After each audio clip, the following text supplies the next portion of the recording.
everyone, and welcome to our Knowing Your Labor Rights, Sparrows live broadcast. I am your lovely hostess, Brittany Eubanks.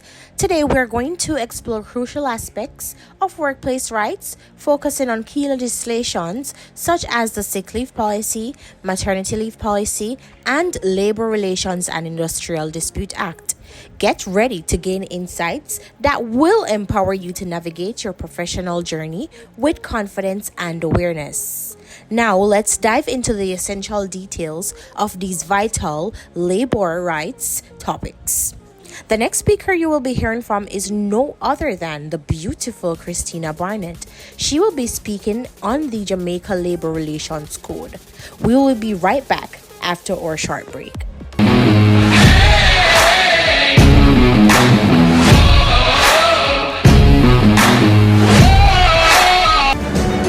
Thanks for the introductions, team, and thanks for tuning in to another episode of Knowing Your Rights. I am Christina Barnett, and today I will be giving you a brief overview of Jamaica's Labor Relations Code. So let's jump right into it. The Jamaica Labor Relations Code, established in 1976, is a set of guidelines to promote good labor relations. The code applies to all employers and all workers and organizations representing workers in determining their conduct, one with the other, and industrial relations. It requires that employment policies be clear, comprehensive, and non-discriminatory, and should be developed in consultation with workers or trade unions. It's expected to 1. Provide for proper recruitment and selection. 2. Include ways for advancement of workers. 3. Make clear work duties and terms of conditions of employment. And 4. Provide training on both the job and policies and procedures. So, to ensure a due process in the workplace, we would first need to set up a trade union, or let's say we would first need to select a trade union to represent them. Workers are then selected as delegates of the union to ensure proper representation of all workers. So let's look at the three important terms during this process. We have collective bargaining, which is the process through which workers' representatives negotiate with management to reach a new, usually better agreement for workers concerned. The parties involved in collective bargaining, they normally aim to meet all reasonable requests for information which is relevant to the negotiations. Another term in this process is the bargaining unit. These refers to the workers or categories of workers of an employer in relation to whom collective bargaining is being carried out. And the next term we're going to look at is collective agreements. Collective agreements. These agreements should contain the terms and conditions of a concluded collective bargain. Procedural provisions of these agreements should contain, for example, arrangements for negotiating terms and conditions if employment for their renegotiation, grievance procedures for settling disputes, and disciplinary actions that can be taken. It is important to know that when handling grievances, disputes, and disciplinary procedures, the following procedures are observed. When settling disputes, the procedure is 1. It should be in writing. 2. State where the issue should be raised first. 3. Set time limits for each stage of the procedure. 4. Delays industrial actions until all stages have been exhausted. And 5. Have recourse to the Ministry of Labor Conciliation Services. In addressing individual grievances procedures, it is important to note that all workers have a right to seek redress for grievances relating to their employment. Workers or their representatives and management should establish and publicize the arrangement for settling grievances. Disciplinary procedures should be agreed upon between management and workers or workers' representative. The process should ensure that a fair and effective arrangement exists for dealing with disciplinary matters. The procedure should 1. Specify who has the authority to take various forms of disciplinary. 2. Indicate that the matter giving rise to the disciplinary action should be clearly specified and communicated in writing to the relevant parties. 3. Give the worker the opportunity to state his case and the right to be accompanied by his representative. And 4. Have an appeal process. So I hope you were able to learn a little bit more on your rights as a Jamaican. Over to you, Brittany. Wow, thank you so much, Christina. Very insightful. Now, I will be delving into a cornerstone of workplace policies, maternity leave. I will demystify the regulations and rights surrounding maternity leave, shedding light on crucial support systems for expectant mothers in the professional realm. Now, Jamaica's maternity leave policy falls under the Maternity Leave Act, which is part of the broader labor laws. As of my last knowledge update in January 2022, here is a general overview. Firstly, we're going to take a look at the duration of maternity leave. Pregnant employees are entitled to a minimum of 12 weeks of maternity leave. This period typically begins 4 weeks before the expected date of delivery and extends for 8 weeks after childbirth. Now, compensation during maternity leave.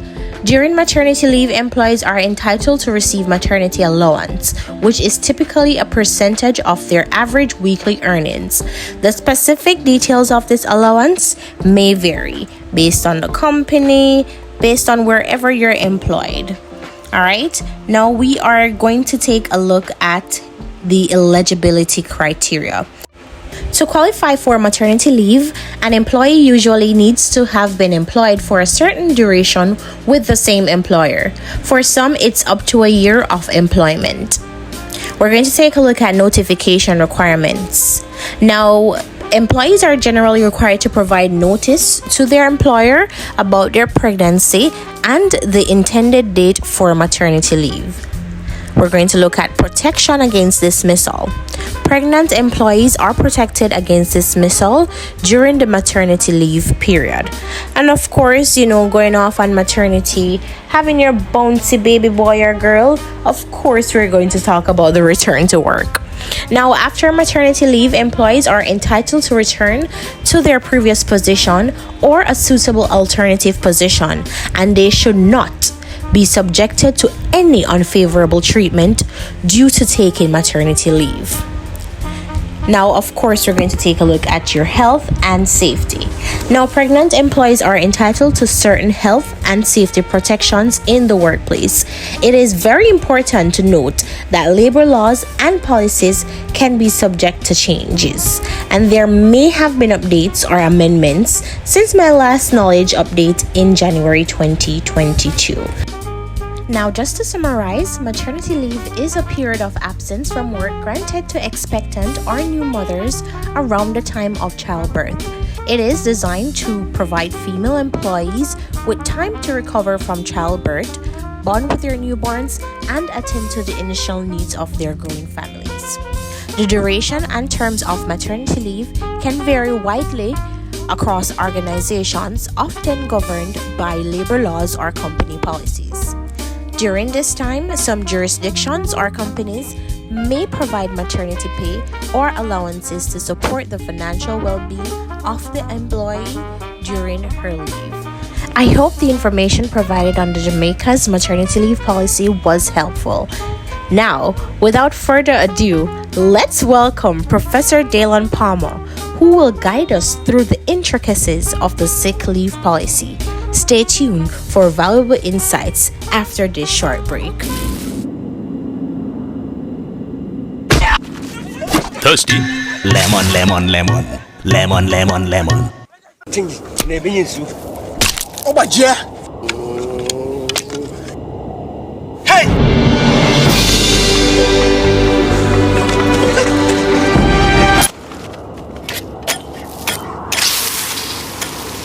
Thirsty?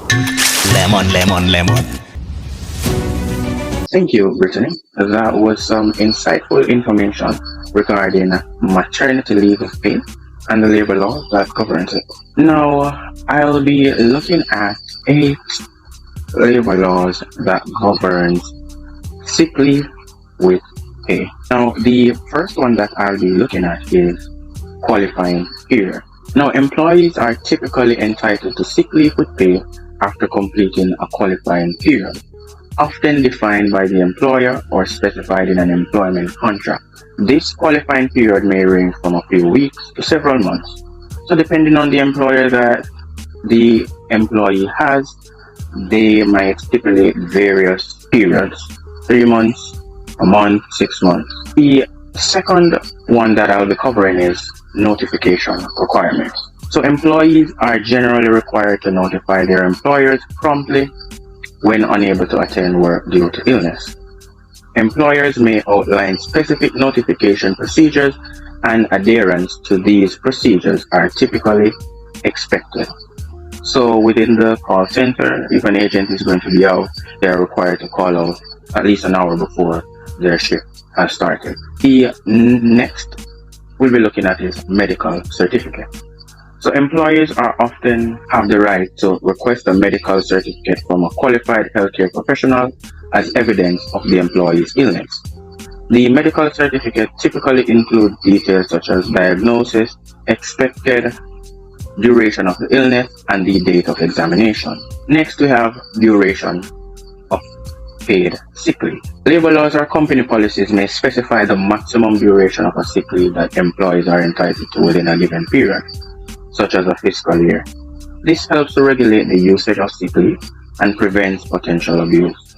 So for example, within Sutherland, they have a maximum of 2 weeks, 10 days sick leave. Rate of payment.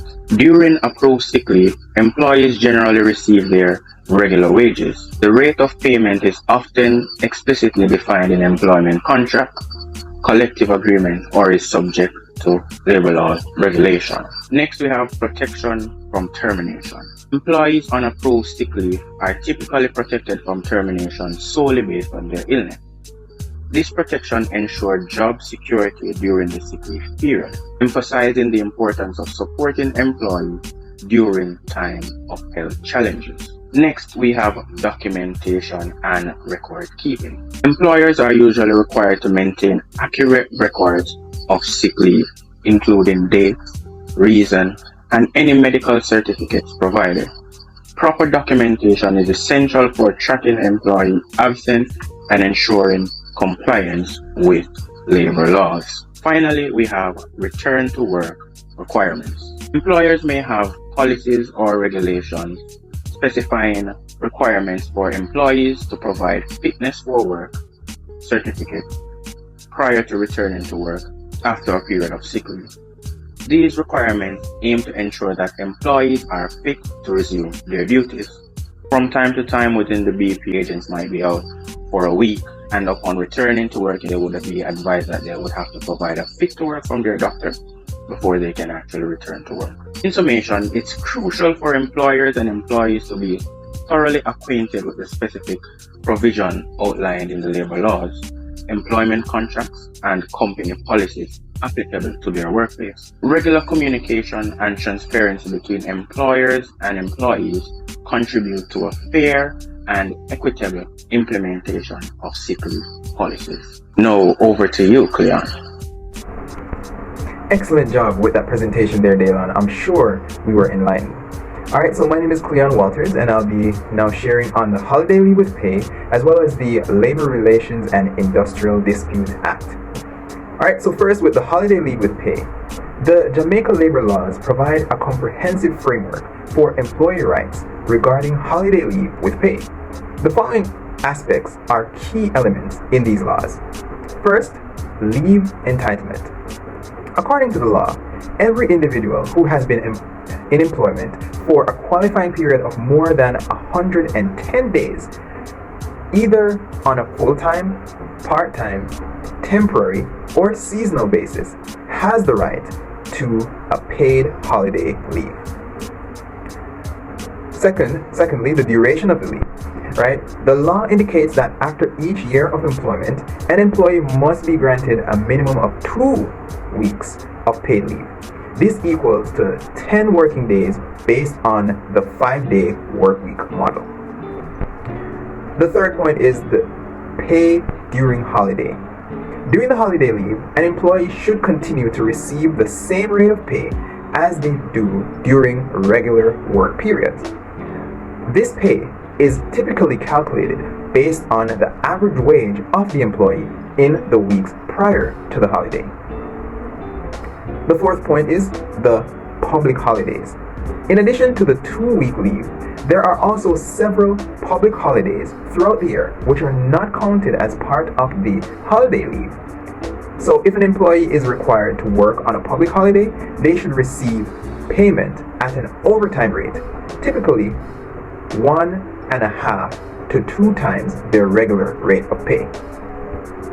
The fifth point I wanted to make here is on termination of employment.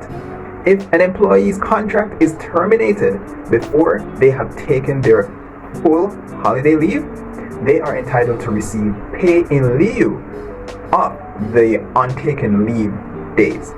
This should be calculated based on the regular wage rate of the employee. And my sixth point is the enforcement of rights. The employer is not permitted to refuse an employee's request for holiday leave without good reason. If an employee feels they have been denied their right to a paid holiday, they may make their claim to the local labor court for resolution. So this generally, it's generally a sum of the laws in Jamaica regarding a holiday leave with pay. However, it is always advisable for both employers and employees to familiarize themselves with specific details of the employment laws in order to fully understand their rights and responsibilities. Now, I'm going to share on the Labor Relations and Industrial Dispute Act. The Jamaica Labor Relations and Industrial Dispute Act, that's the LRIDA, was enacted to maintain a harmonious industrial climate and protect the rights of workers and employers. The Act facilitates the bargaining and negotiation of industrial disputes through the provision of 2 main institutions: the Industrial Disputes Tribunal, the IDT, and the Ministry of Labor. First, we're going to talk about the Industrial Disputes Tribunal, the IDT. The IDT functions as a quasi-judicial body, arbitrating disputes referred to it by the Minister of Labor. The disputes can relate to matters such as employment termination, wage disputes, terms and conditions of employment, or trade union recognition. The decisions made by the tribunal are binding. And I also want to talk about now the Ministry of Labor. This government ministry plays a primary role in labor relations, such as assisting with dispute prevention and resolution, establishing fair practices, and promoting productive and collaborative labor management relations. The Act also outlines the procedures for handling industrial disputes as follows. First, written reports of disputes are submitted to the Ministry of Labor, providing details of the disagreement. Then secondly, the minister, on receiving the report, seeks to resolve the dispute through conciliation. 3. Should the conciliation fail, the minister can then refer the dispute to the IDT for adjudication. And then the fourth point now is the IDT's decision is legally binding and there is no appeal process. The LRIDA further provides a framework for collective bargaining agreements and sets out the guidelines and procedures for strikes and lockouts with the aim of maintaining a balance between the rights of the worker and the operational needs of the employers. It is worth noting that strikes and lockouts are considered a last resort and can only be carried out under certain conditions. Alright, so I hope that sums everything up for you as it relates to these laws. So I'm now going to hand over to Brittany, and she is going to close us out in the best way possible. Take it over, Brittany. Thank you, Cleon. As we conclude this insightful journey into understanding your labor rights, we hope tonight's discussions on maternity leave policies, sick leave regulations, and labor relations and dispute act have empowered you with knowledge. Remember, informed individuals shape a fair and just workplace. We appreciate your engagement, and from all of us at Sparrows Live, thank you for joining us tonight. Stay informed, stay empowered. Wow, good.